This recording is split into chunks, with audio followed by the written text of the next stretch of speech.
নমস্কার বন্ধুরা, কেমন আছেন আপনারা সবাই? আশা করি আপনারা সবাই খুব ভালো আছেন, সুস্থ আছেন। সানভি কুকিং অ্যান্ড ব্লগে আপনাদের সবাইকে স্বাগত জানাই। আজ আমি আপনাদের সঙ্গে দুটি রেসিপি শেয়ার করব। আজ বানাবো পটল আলু মুগ ডালের একটি রেসিপি, যেটা আমরা মুগ পটল বাহার বলে থাকি। আর শেয়ার করব কিভাবে বাড়িতেই খুব সহজেই নরম তুলতুলে পরোটা বানানো যায়। তার জন্য এখানে আমি সামান্য পরিমাণে জল, তাতে 3 চামচ মতো চিনি দিয়ে দিলাম। চিনিটা আপনারা নাও দিতে পারেন। যদি পরোটায় মিষ্টি খেতে না পছন্দ করেন তাহলে মিষ্টি দেওয়ার প্রয়োজন নেই।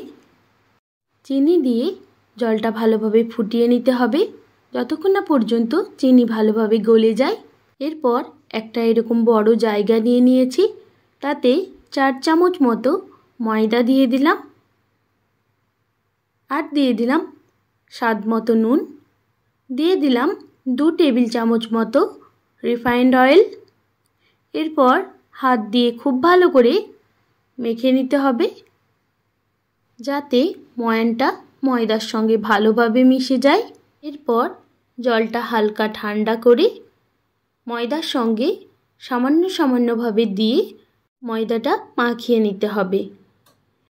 জল কিন্তু একবারে ঠান্ডা করলে হবে না, হালকা গরম রাখবেন, তবেই কিন্তু পরোটাগুলো একদম নরম তুলতুলে হবে। আমি যেভাবে সামান্য জল দিয়ে ময়দাটা মাখিয়ে নিচ্ছি, সেইভাবেই আপনারাও মাখিয়ে নেবেন। ময়দা ভালোভাবে মাখানো হয়ে গেছে। দেখুন, এইরকম একটা নরম ডো বানিয়ে নিয়েছি। এরপর এইরকম একটা ঢাকনা দিয়ে ঢেকে কিছুক্ষণের জন্য রেখে দেব। এরপর যে সবজিটা বানাবো তার জন্য সব রেডি করে নিয়েছি। এখানে আমি একটা ছোট সাইজের কাপে সোনা মুগের ডাল ভালোভাবে ধুয়ে রেখে দিয়েছিলাম, যাতে মুগ ডাল তাড়াতাড়ি সেদ্ধ হয়ে যায়। আর এখানে একটা মিডিয়াম সাইজের আলু এইভাবে লম্বা করে কেটে নিয়েছি। আর 5 থেকে 6টা পটল এইভাবে খোসা ছাড়িয়ে দুভাগ করে কেটে নিয়েছি।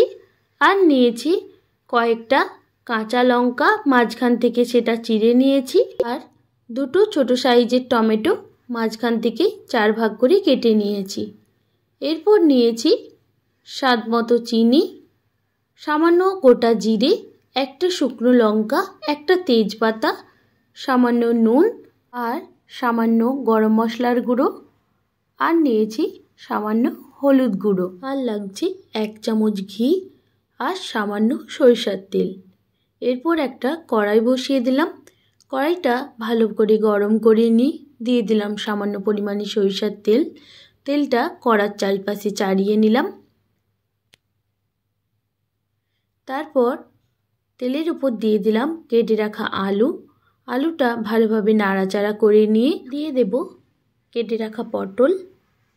আবারও পটল আলু একসঙ্গে নাড়াচাড়া করে নিতে হবে। তারপর দিয়ে দেব স্বাদ মতো নুন। নুন দিয়েও ভালো করে পটল আলুর সঙ্গে মিশিয়ে নিতে হবে। এইভাবে মিডিয়াম ফ্লেমে 4 থেকে 5 মিনিট মতো পটল আলু একসঙ্গে ভেজে নিয়ে দিয়ে দিলাম সামান্য পরিমাণে হলুদ গুঁড়ো। হলুদ গুঁড়ো দিয়েও আবারও সব কিছু একসঙ্গে মিক্স করে 2-3 মিনিট মতো ভেজে নিতে হবে।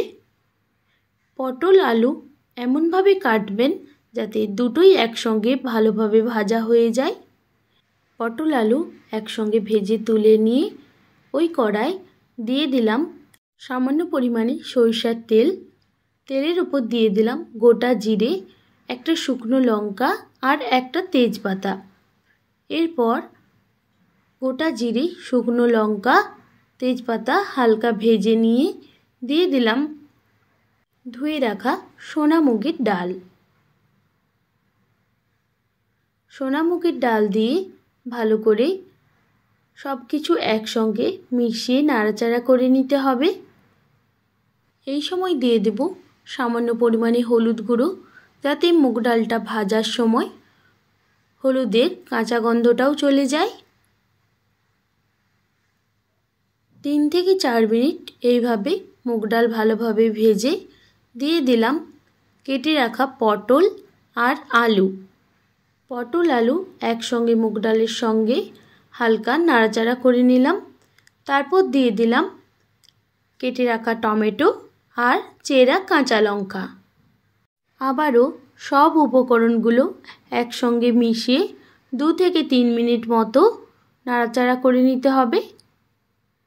এই সময় দিয়ে দিলাম স্বাদ মতো নুন, দিয়ে দিলাম জল। এখানে আমি 2 গ্লাস মতো জল ইউজ করেছি। সব উপকরণগুলো যেন জলে ডুবে থাকে সেই মতোই জল দিলেই হবে। এরপর একটা ঢাকনা দিয়ে ঢেকে 10 মিনিটের জন্য রেখে দিতে হবে। ফিরে আসলাম 10 মিনিট পর। এবার দেখে নেব মুগ ডাল সেদ্ধ হয়েছে কিনা। আবারও সব কিছু উপকরণ ভালো করে নাড়াচাড়া করে দিয়ে দেব নুন মিষ্টি ব্যালেন্সের জন্য সামান্য পরিমাণে চিনি। চিনিটা আপনারা নাও দিতে পারেন, তবে নিরামিষ রান্নায় একটু সামান্য চিনি দিলে খেতে বেশি ভালো হয়।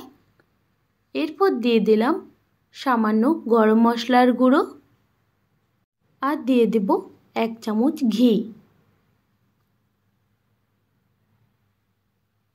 আবারও সব কিছু উপকরণ একসঙ্গে নাড়াচাড়া করে একটা ঢাকনা দিয়ে ঢেকে 5 মিনিট মতো রেখে দেব। ফিরে আসলাম 5 মিনিট পর। এবার দেখে নেব আলু, পটল, মুগ ডাল সব সেদ্ধ হয়েছে কিনা। সব কিছু ভালোভাবে সেদ্ধ হয়ে গেছে।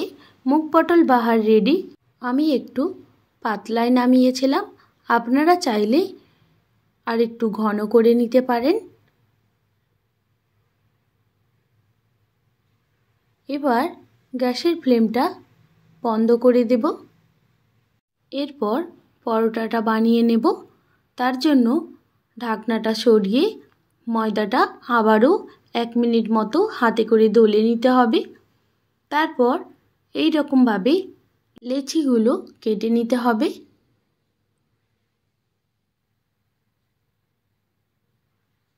লেচিগুলো কাটা সব হয়ে গেছে।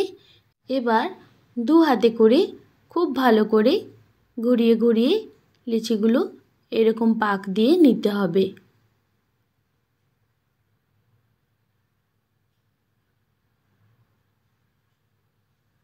এইভাবে সব লেচিগুলো আমি পাক দিয়ে নিলাম। এরপর একটা বেলনি পিঁড়ি নিয়ে নিলাম। নিয়েছি বাটিতে করে সামান্য পরিমাণে তেল। এরপর একটা লেচি নিয়ে তেলে ডুবিয়ে বেলে নিতে হবে। প্রথমে আমি 2 হাতে করে এইভাবে গোল করে ঘুরিয়ে বেলে নিলাম।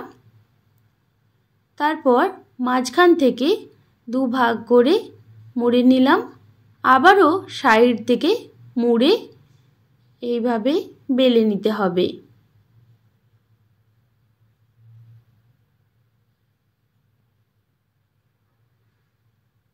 এইভাবে সব দিক সমানভাবে বেলে নিতে হবে, না হলে কোনো দিক মোটা কোনো দিক পাতলা হয়ে যাবে। এখন একটা পরোটা আমার বেলা হয়ে গেছে। আবারও একটা পরোটা বেলে দেখিয়ে দিই। প্রথমে এইভাবে ঘুরিয়ে গোল করে বেলে নিয়ে মাঝখান থেকে মুড়ে নিয়ে আবারও সাইড থেকে মুড়ে নিতে হবে। তারপর এইভাবে বেলে নিলেই রেডি হয়ে যাবে চিকন পরোটা। আপনারা চাইলে গোল পরোটাও বেলে নিতে পারেন। এরপর আবারও একটা কড়াই বসিয়ে দিলাম।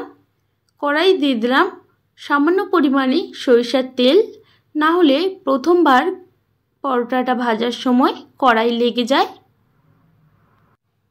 এরপর পরোটাগুলো কড়াইয়ের মধ্যে দিয়ে দিতে হবে। আমি এখানে 2টো পরোটা একসঙ্গে ভেজে নিচ্ছি।